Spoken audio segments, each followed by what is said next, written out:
والصلاة والسلام على سيد المرسلين وعلى آله وصحبه أجمعين. سبحانك لا علم لنا إلا ما علمتنا إنك أنت العليم الحكيم. سبحانك لا فهم لنا إلا ما فهمتنا إنك أنت الجواد الكريم رب زد علما.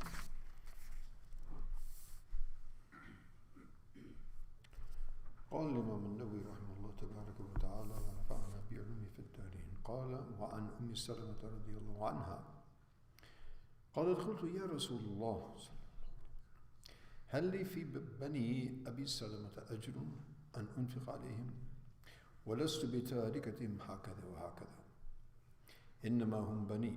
فقال: نعم لك أجر ما أنفقت عليهم. متفق عليه. So continuing with the chapter of the expenditure on one's family members. So in this hadith of Salama radiallahu ta'ala anha, the wife of Rasul alayhi salatu wasalam, so she says that I said, Ya Rasulullah, O Prophet of Allah, Messenger of Allah, sallallahu alayhi wasallam, is there going to be a reward for me for the expenditure that I give, for spending upon the, and it's very interesting how she articulates this, fi bani Abi Salama, the expenditure that I spend on the children of the father of Salama, who was her husband previously, who was martyred in the path of Allah. So first of all, she mentions that they are the children of Abu Salama, giving due respect to Abu Salama, and of course, and then she mentions that they are also my children, but first she mentions her husband who had passed away in the path of Allah, radiallahu ta'ala anhu. And he was one of the very early Muslims, both of them were from the very early people to have accepted Islam. And of course, Nabi alayhi salatu wasalam was the foster father, and what a foster father for those lucky children. So she says, will there be a reward for spending upon them? And because I'm not going to leave them going here and there. In other words, I'm not going to allow them to be roaming here and they're looking for something. You know, when I have some means and wherewithal, then I would spend on them. So, and after all, they are my children as well. They are my children. First, he mentions that they are my husband's children, and they are my former husband's children, and they are also my children as well.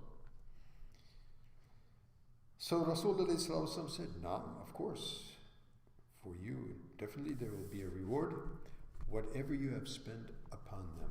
So again, highlighting this fact. This is a compulsory action. This is a mandated, responsibility from Allah subhanahu wa ta'ala to his servants to spend upon other servants. Allah subhanahu wa ta'ala is quite capable of providing rizq directly to everyone and everything. But that's not his system. He is so merciful that he has already ordained that rizq, and he already has provided it, but he has handed it to you that you would also be a recipient of the divine mercy, being an intermediary, which is not necessary. Is that understood? So it's like, you give your small child, give him $10 and say, look, there's a poor fellow, give him to him, give that to him. So the child who is, well groomed and is a bit intelligent, he'll understand, oh, my father's teaching me good manners, and so definitely I will. But a very foolish child would say, why should I give him? This is mine. This is basically what most of us do, this is mine. Like Qarun,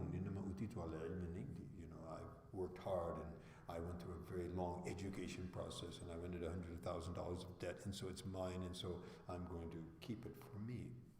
Well, actually, it all belongs to Allah subhanahu wa ta'ala, and it will all return back to him. So he has, out of his favor, given us means and wherewithal to increase our position and our closeness with Allah subhanahu wa ta'ala. Allah subhanahu wa ta'ala give us all tawfiq to understand that. And again, I would reiterate that, of course, spending on one's family, children, wife, etc. requires an intention for closeness to Allah subhanahu wa ta'ala, not just, doing duties like everybody else, but rather